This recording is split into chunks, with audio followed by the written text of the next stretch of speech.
तो yes friend, this is Lakshman. Welcome to let's easy learn. तो आज का हमारा टॉपिक है पैरासीटामोल। जनरली इसको हम पीसीएम कहते हैं ना। ये 500 mg में आता है, 650 mg में आता है। इस कुछ वेरिएंट आते हैं जिसको लिक्विड फॉर्म में, सिरप में भी आती है, ये कैप्सूल में भी आती है, टेबलेट में भी आती है। पैरासीटामोल अलग अलग वेरिएंट में अवेलेबल है मेडिकल पर। तो पैरासीटामोल का नॉर्मली हमें पता है क्या होती है। पैरासीटामोल पैरासीटामोल एक प्रकार से एक ऐसी दवा होती है जिसका दर्द के लिए हम इसको यूज में लेते हैं एज ए पेन किलर, है ना। पेन किलर के रूप में इसको यूज में लिया जाता है। लेकिन ये यूज ना करे तो ही ठीक है, क्योंकि डायरेक्टली आपके लीवर को इफेक्ट करना है ना। तो ये सही नहीं है। जरूरत हो, जब ज्यादा अगर जरूरत हो तभी यूज करें इस चीज का, नहीं तो इस चीज का यूज नहीं करें। ये खतरनाक हो सकता है आपके लीवर के लिए। तो ये क्या हुई थी, ये तो है अलग सी बात। लेकिन आज हमारा जो टॉपिक है वो है कि पैरासीटामोल को लेबोरेटरी में किस प्रकार से प्रिपेयर किया जाता है, किस प्रकार से इसको सिंथेसाइज किया जाता है ना, केमिस्ट्री के बेसिस पर। तो केमिस्ट्री के बेसिस पर आज समझेंगे कि किस प्रकार से इसको प्रिपेयर किया जाता है। प्रिपरेशन, सिंथेसाइज, है ना, बनाया जाता है, बनाना एक प्रकार से। तो आज का टॉपिक ही यही है, ठीक है। तो देखो, सिंथेसिस करने के लिए सबसे पहले तो आपको ये समझना पड़ेगा कि पैरासीटामोल होती क्या है केमिस्ट्री के अंदर। पैरासीटामोल को क्या कहते हैं? तो पैरासीटामोल को कहते हैं para hydroxy acetanilide. Para hydroxy acetanilide का ये नाम है। पैरासीटामोल का नाम क्या है? Para hydroxy acetanilide. ठीक, बड़ा सा नाम है ना, para hydroxy acetanilide. Para hydroxy acetanilide एक बड़ा नाम है जिसको पैरासीटामोल कहते हैं, जिसको नॉर्मली कॉमन सी लैंग्वेज में ना। तो पैरासीटामोल को बनाने के लिए सबसे पहले, प्रिपेयर करने के लिए सबसे पहले आपको एक हाइड्रोलिक फिनोलिक ग्रुप की जरूरत होती है ना। वो फिनोलिक ग्रुप को डिस्प्ले पर आ जाएगा, फिनोलिक ग्रुप।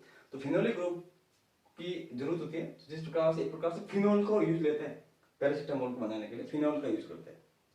वो वाला फिनोल नहीं जिसको हम पोस्टर लगाने में यूज करते हैं, वो नहीं, एक अलग सा होता है जिसका मतलब प्योर फॉर्म में होता है फिनोल, है ना। तो फिनोल का यूज लेते हैं लेबोरेटरी कंडीशन में। फिनोल ऐसे क्या होता है कि बेंजीन होती है जिसके ऊपर एक OS ग्रुप जुड़ा रहता है, हाइड्रोक्सी ग्रुप जुड़ा रहता है ना, OH, जिसको हाइड्रोक्सी ग्रुप कहेंगे। तो बेंजीन रिंग C6H6OS, है ना, बेंजीन रिंग, ये प्रकार से ये हो गया फिनोल। क्या हो गया? फिनोल। तो क्या होता है कि फिनोल का करवाते हैं हम नाइट्रेशन। अब नाइट्रेशन नॉर्मली क्या होता है, समझ, ये मतलब क्या होता है केमिस्ट्री के बेसिस पर अगर इसको समझेंगे तो ज्यादा डिटेली मतलब अच्छे से समझ में आएगा, है ना। तो क्या होता है कि नाइट्रेशन करवाते हैं। नाइट्रेशन करवाने के लिए हमें दो प्रकार के जो सॉल्यूशन होता है वो चाहिए। सबसे पहला तो क्या होता है, नाइट्रिक एसिड, और दूसरा होता है सल्फ्यूरिक एसिड, HNO3 और H2SO4, है ना। इन दोनों की अगर रिएक्शन करवाते हैं जिससे हम नाइट्रो ग्रुप प्राप्त होता है, जिससे क्या होता है, नाइट्रो ग्रुप प्राप्त होता है, नाइट्रो ग्रुप प्राप्त होता है। तो फिनोल का करवाते हैं हम nitration present of HNO3 and H2SO4, जिससे प्राप्त होता है हमें पैरा नाइट्रोफिनॉल। तो पैरा पोजीशन पर हमें नाइट्रो ग्रुप प्राप्त होता है, जिसको कहेंगे हम पैरा नाइट्रोफिनॉल, पैरा नाइट्रोफिनॉल। अब क्या होता है कि पैरा नाइट्रोफिनॉल जो बना है, अब इसकी रिएक्शन करवाते हैं हम, या फिर रिडक्शन करवाते हैं इसका। रिडक्शन करवाते हैं तो क्या होता है कि हाइड्रोजन जुड़ जाता है और यहाँ से ऑक्सीजन का निकलना, हाइड्रोजन का जुड़ना और ऑक्सीजन का निकलना एज ए रिडक्शन, है ना। तो एक प्रकार से रिडक्शन करवाते हैं किसका, पैरा नाइट्रोफिनॉल का रिडक्शन करवाते हैं, तो हमें प्राप्त होता है para aminophenol. Para aminophenol, para aminophenol phenol, यानी कि NH2 जुड़ जाता है नाइट्रो ग्रुप की जगह। तो जिससे प्राप्त होने वाला जो वेरिएंट हमें प्राप्त होगा वो होगा पैरा एमिनोफिनॉल। अब पैरा एमिनोफिनॉल के करवाते हैं एसिटिलेशन। क्या करवाते हैं? एसिटिलेशन, CH3COOCl के साथ से इसका एसिटिलेशन करवाते हैं। तो HCl यहां से निकल जाएगा, जहां पर एमिनो ग्रुप जुड़ा हुआ है, एमिनो ग्रुप से एक S निकल के Cl के साथ रिएक्शन करके HCl निकल जाएगा, और ये जो पूरा जो एसिटिलीन ग्रुप है ये जुड़ जाता है कहां पर, जहां से एमिनो ग्रुप जुड़ा है वहां पर जुड़ जाता है, ठीक है।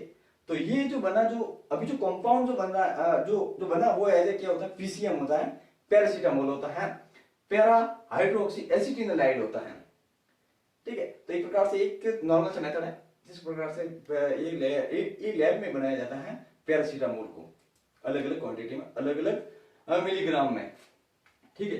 तो ये तो थी पैरासीटामोल की बात। अब हम बात करेंगे कि ये जो एसपीएलसी होता है, क्या होता है एसपीएलसी?